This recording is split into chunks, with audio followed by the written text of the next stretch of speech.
Dépasser constamment ses limites, vouloir tout savoir et fouiller tous les sites d'information, répondre à toutes les interrogations, s'inquiéter qu'une donnée lui échappe, se coucher quand il n'en peut plus, croire que sa vie sera trop courte pour tout faire, tel était Dominique Lévesque. L'homme de tous les talents choisit, très tôt, de mettre à profit sa créativité débridée au bénéfice d'une carrière polymorphe. Si ce boulimique de travail reste bien vivant dans nos cœurs, c'est que son passage sur Terre aura marqué à jamais notre imaginaire collectif. En effet, il a su investir chaque seconde de son existence au développement et à la diffusion d'une culture populaire et artistique qui a bien profité de son savoir-faire. Son départ précipité laisse un vide difficile à combler. Dominique naît à Bagotville le 10 juin 1952, quatrième enfant d'une famille de 8, intelligent et réservé. Épicier féru de lecture, son père, devenu enseignant, déménage sa famille à Thetford Mines. À 6 ans, comme son père, Dominique a toujours le nez dans les livres et s'intéresse déjà aux sciences. Timide mais hyperactif, il met rapidement ses faiblesses au service de ses forces et son imagination est en feu. Pendant ses études classiques et collégiales, il rejoint la troupe de théâtre Les Cabotins et y découvre son orientation. À 24 ans, frais émoulu du baccalauréat en enseignement du théâtre de l'UQAM, Dominique veut faire sa marque dans le monde du spectacle.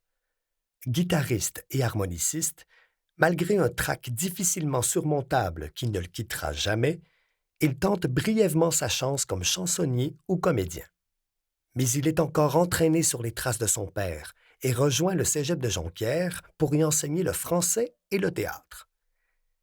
Gentil, intense, généreux envers ses étudiants comme envers ses collègues, à tous ceux qu'il questionne, il prodigue son savoir avec amour.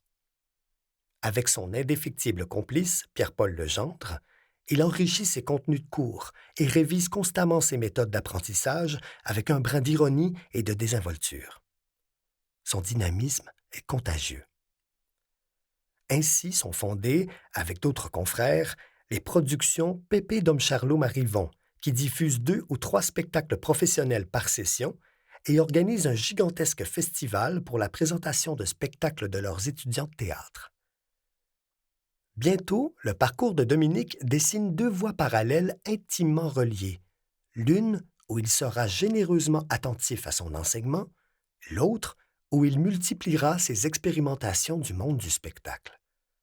Concepteur, écrivain, comédien, metteur en scène, manipulateur d'objets, vidéaste et documentariste, l'avant-gardiste communicateur se multiplie, poussé par un intarissable esprit inventif.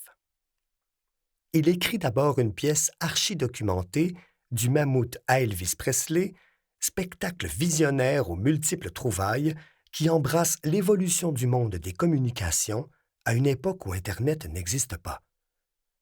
Monté avec quelques passionnés et un budget de 36 piastres et quart, probablement tiré de sa poche, il y déploie des trésors d'ingéniosité pour illustrer chacune des inventions qui ont révolutionné les échanges entre les humains. Caractérisée par l'utilisation de gadgets et de technologies, la création fait salle comble et est reprise à l'été dans la petite école de Val-Jalbert. L'année suivante, il sort de son chapeau les fantasmagories du théâtre noir. Ses manipulations d'objets, réfléchies sous de fluorescents spéciaux, initient les étudiants au langage gestuel. En 1982, des étudiants d'ATM tentés par l'improvisation font appel à son aide. Dominique, entraînant son ami Pierre-Paul, devient le leader de l'organisation dont les activités culmineront en février 1983 dans un retentissant tournoi régional d'impro. Cette aventure le met en contact avec Marie-Lise Pilote, Danny Turcotte, Émile Gaudreau et Bernard Vandal, ses futurs collaborateurs du groupe sanguin. Entre-temps, avec le service audiovisuel du Cégep, il remporte le prix du ministère de l'Éducation pour une série vidéo sur les méthodes de recherche d'emploi. En septembre 1985, le budget du département ne permet plus d'assumer l'augmentation du coût des droits d'auteur pour les extraits de pièces que présentent les collégiens. Il faut restructurer le cours. L'enseignant perfectionniste propose à ses collègues de faire écrire aux étudiants, en équipe, une courte pièce de 25 à 30 minutes. Heureuse décision et nouveau défi qui met à contribution toutes leurs connaissances à toutes les étapes de la production. Dominique lance ensuite les soirées de stand-up comique au café chez le Bedeau à Jonquière. L'expérience est décisive. Sa passion pour la création l'emporte sur son amour de l'enseignement. Avec ses meilleurs étudiants, il fonde le groupe Sanguin, quitte le cégep et réalise enfin son rêve le plus cher, conquérir les foules et faire sa place dans le monde tumultueux du showbiz.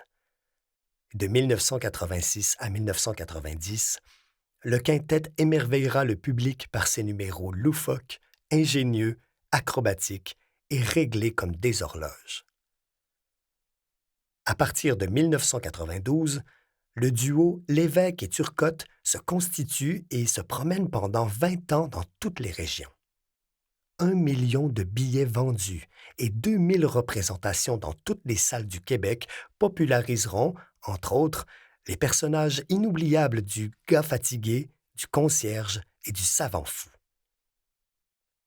Il ajoutera à ses activités l'interprétation de nombreux rôles au cinéma, dans Tedford au milieu de nos vies, de Fernand Dansereau en 1980, puis dans Ding et Dong le film en 1990, Le cœur au poing en 1998, Le petit ciel en 1999 et La vie après l'amour en 2000.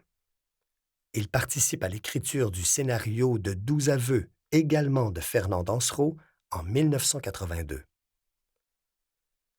Retiré de la scène, Dominique, père attentionné, consacre les 15 dernières années de sa vie à l'éducation de ses 3 merveilleux enfants. Concurremment, il poursuit la conception et la production de jeux télévisés. L'Union fait la force, un indéniable succès, est diffusé pendant 10 ans sur les ondes de Radio-Canada. Puis Fort Boyard, Au suivant, Les Mordus et Testé sur des humains font encore monter les codes d'écoute. Mais celui qui ne fait rien à moitié nous réservait un ultime coup de théâtre. En décembre 2017, lors d'un voyage au Honduras, il meurt subitement à 64 ans, emporté par un infarctus fulgurant lors d'une plongée en apnée, sport qu'il affectionne particulièrement. On se souviendra longtemps du sourire timide de ce personnage attachant, amoureux de sa région qui l'aura fait rayonner par son urgence de vivre et son audace digne des plus magnifiques conquérants de l'absurde.